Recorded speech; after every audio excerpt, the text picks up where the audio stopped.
कि आज जो अति पिछड़ा समाज है, अति पिछड़ा समाज को वोट बैंक समझा जाता है। इससे 2% भी डाल देते हैं इसमें, कम से कम 22% यहाँ आरक्षण बिहार में मिलना चाहिए था। हम लोग अपने अधिकार की लड़ाई लड़ रहे हैं। कहते हैं कि भाई भाई में यदि बंटवारा बराबर का नहीं हो तो विवाद कभी समाप्त नहीं होता है। एक दूसरे पर आरोप प्रत्यारोप का दौर चलता रहता है और ऐसा ही बिहार की राजनीति में भी देखने को मिल रहा है। पिछड़ा और अति पिछड़ा का जो समीकरण है, उस समीकरण में नीतीश कुमार कहीं ना कहीं बुरी तरह से उलझे हुए हैं। एक तरफ जहां उन्हें अपने 16 सांसदों को जीवित रखना है, यानी कि उन्हें उम्मीदवारी इस बार भी देने की जद्दोजहद करनी पड़ रही है, तो वहीं उन पर दबाव और भी है। एक तरफ महागठबंधन को आगे ले चलने, बढ़ाने और नए दलों को जोड़ने का दबाव है, तो वहीं पुराने दलों को जोड़ करके रखने का दबाव है। इसी बीच में विद्यापति चंद्रवंशी ने एक प्रेस वार्ता करके बहुत सारी बातों को रखा है। उन्होंने स्पष्ट किया है कि आने वाले 2024 के चुनाव में वो बड़ा यलगार कर सकते हैं। क्या कह रहे हैं विद्यापति चंद्रवंशी, आप खुद सुन लीजिए। फिर से एक बार देश में नरेंद्र मोदी आएंगे। देखिए, जहां तक सवाल आपने रुझान का रखा है, मैं बता दूं कि रुझान का कोई मतलब नहीं है। यहाँ लड़ाई अधिकार की है, इसलिए रुझान का कोई मतलब नहीं। क्यों मौजूदा सरकार में पिछड़ों को हक नहीं मिला? निश्चित तौर पर आज रोहिणी आयोग का गठन हुआ, 14वां बार विस्तार हुआ। क्या सरकार केंद्र सरकार रोहिणी आयोग के गठन के बाद 14वां बार विस्तार दिया है? उन्होंने कहा था कि हम जो है सो सामाजिक न्याय के तहत जो है सभी ये पिछड़े जातियों को हम बराबर अधिकार देने के लिए, बराबर नौकरियों में अधिकार देने के लिए केंद्र सरकार ने कहा था कि हम रोहिणी आयोग का गठन कर रहे हैं, जिसमें आरक्षण की सीमा को बराबर भागों में बांटा जाएगा। आज कहाँ हुआ वो? इसलिए मेरा कहना है कि यह जो है हम लोग अपने अधिकार की लड़ाई लड़ रहे हैं। किसी से गठबंधन को लेकर बातचीत चल रही है क्या सर? निश्चित तौर पर गठबंधन की बातचीत, हम लोग पार्टी हैं तो गठबंधन का कई ऑफर आया भी है हम लोग को कि आप लोगों को जो है सो अपने तरफ का उन लोगों का प्रस्ताव है। हम लोग उस विषय पर विचार कर रहे हैं और आगामी समय में विधानसभा का जो लोकसभा का जो चुनाव होने जा रहा है, उससे पहले ये जो है हम लोग को यदि गठबंधन में स्थान समुचित उचित ये मिलता है, प्रतिष्ठा मिलती है, हम लोग को सम्मान मिलता है, तो निश्चित गठबंधन में जाएंगे। अन्यथा अति पिछड़ा समाज इस बार हम लोग कमर कस चुके हैं और आने वाले समय में हम लोग पूरी तैयारी के साथ लोकसभा चुनाव पर तैयारी है सर आपकी? कितने सीट? हम लोगों ने 30 सीट पर पूरी तैयारी किया है, जिसमें हम लोग की स्थिति 10 सीट पर कम से कम जीतने की दिशा में हम लोगों को ऐसा लग रहा है कि जिस तरह से, क्योंकि 42% अति पिछड़ा समाज, और जब भी सरकार बनती है तो 35 से 37% में सरकार बनती है। इसलिए हम लोगों ने ये अधिकार जो है, ये अधिकार की लड़ाई लड़ रहे हैं। और उस लड़ाई में हम लोग इस मेमोरियल हॉल में 5 अगस्त को सभी बूथ स्तरीय कार्यकर्ताओं को जो 30 सीटों की आप बात कर रहे हैं, तो वो कौन-कौन से एरिया होंगे? वो तो समय आने पर बताया जाएगा। 30 सीट में तैयारी आपकी कहाँ पे फोकस? हम लोग कम से कम 10 सीट पर हम लोग इस बार जीत की स्थिति में रहेंगे, ये आप लोग को हम लोग बताना चाहते हैं। 5 तारीख विचारधारा की पार्टी से बातचीत चल रही है सर? 3 विचारधारा की पार्टी से बातचीत चल रही है। देखिए, जहाँ तक विचारधारा की बात है, अति पिछड़ा समाज को उसके हक और अधिकार देने के प्रति जिसकी सहानुभूति हो, जिसकी विचारधारा हो, हम उसके साथ जाए। दोनों गठबंधन तो यही दावा कर रहे हैं। गठबंधन तो ये दावा करती है ना, दोनों गठबंधन हो या जो भी पार्टियां हो, दावा तो ये करती है कि अति पिछड़ा समाज मेरा है।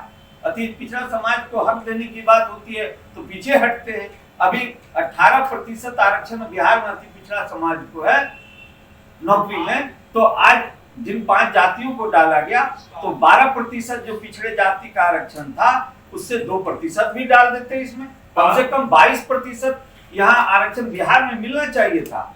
जो 18% है, इसकी लड़ाई हम लोग लड़ रहे हैं। 5 अगस्त को जो आप महाबैठक करने जा रहे हैं, बैठक का मूल क्या है, क्या कुछ उसमें आप करेंगे? देखिए, प्रशिक्षित किया जाएगा जो हमारे बूथ स्तरीय कार्यकर्ता हैं। 11 लोगों की कमेटी बनी है प्रत्येक बूथ पर, उनको प्रशिक्षित किया जाएगा कि चुनाव में किस तरह हम लोगों को ला करके वोट कराना है, कैसे उनको काम करना है, उसके लिए प्रशिक्षण दिया जाएगा और उसकी प्रशिक्षण के बाद वो जाएंगे अपने क्षेत्र में और काम करेंगे। सर एक और सवाल है कि एक तरफ इंडिया है, एक तरफ एनडीए है, पुरानी पार्टियां हैं, दबदबा है उनका।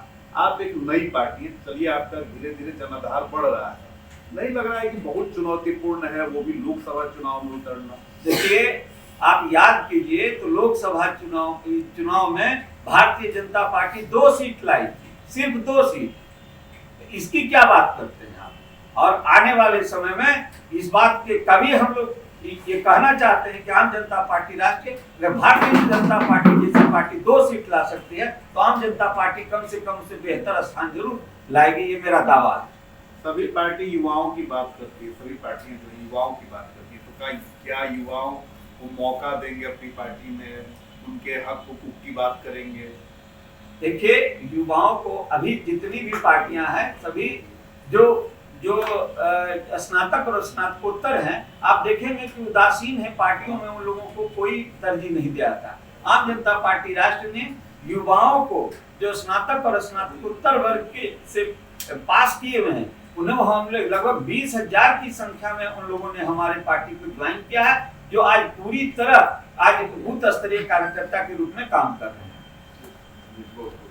आज यह प्रेस वार्ता जो बुलाया गया है, इसका मुख्य जो उद्देश्य है यह है कि आज 5 अगस्त 2023 को आम जनता पार्टी राष्ट्रीय अपने बूथ स्तर के कार्यकर्ता को प्रशिक्षित करने के लिए, क्योंकि आगामी समय में, आने वाले समय में, बहुत निकट भविष्य में चुनाव है, प्रशिक्षित करने के लिए उन्हें 5 अगस्त को हम लोग किस मेमोरियल हॉल में बुला रहे हैं और लोग भारी संख्या में भी आएंगे। और इस कार्यक्रम का मुख्य उद्देश्य यह भी है साथ में कि आज आगामी चुनाव 2024 का जो लोकसभा चुनाव है, इस चुनाव में हमें कैसे जीत हासिल करना है, अति पिछड़ा समाज के हक और अधिकार की जो लड़ाई हम आज लड़ते आ रहे हैं, उन्हें कैसे अधिकार दिलाना है, इसलिए आज उसका प्रशिक्षण और अपने अधिकार की लड़ाई के लिए हम लोग ये बूथ जो स्तरीय कार्यकर्ता सम्मेलन बुला रहे हैं। और तमाम जो हमारे कार्यकर्ता हैं, उन्हें जो बूथ स्तरीय हैं और जो भी पार्टी के पदाधिकारी हैं, सभी को हमने बुलाया है और हम लोग आगामी लोकसभा चुनाव का बिगुल फूंकने जा रहे हैं, जिसमें अगर हमारी किसी से भी अगर हमारी गठबंधन होती है तो ठीक है, अगर नहीं होती है तो कम से कम 30 सीट पर हम लोग तैयारी कर रही हैं और जिसमें कि हम लोग जीत हासिल करने की दिशा में हम लोग ये तैयारी किए हैं कि कम से कम हम लोग बिहार के लोकसभा चुनाव में हम लोग 10 सीट कम से कम लोकसभा में जीत करके यहाँ से भेजें। उस तरह से हम लोग तैयारी कर लिए हैं, क्योंकि आज परिस्थिति यह है कि आज जो अति पिछड़ा समाज है, अति पिछड़ा समाज को वोट बैंक समझा जाता है, उसे च्युइंगम की तरह चलाया जाता है। इसलिए अति पिछड़ा समाज अब जागृत हो गया है, अपने हक की अधिकार को कैसे लेगा वो बखूबी जान गया है और ये लोकसभा के चुनाव में आपको देखने के लिए मिलेगा। बहुत धन्यवाद। और बिहारियत से सरोकार रखेनी तो सब्सक्राइब बटन दबा के चैनल के सब्सक्राइब कर ली। ओजे एगो घंटी बा, ओकरा बटन दबा देला से कुल सटीक और मारक खबर रुआ मुफ्त में मिल जाई। अगर रुआ पत्रकारिता के हमनी के नया प्रयोग में सहयोग कर चाहतानी तो ज्वाइन बटन दबा दी। पेटीएम नंबर नोट कर ली 9386816700। धन्यवाद।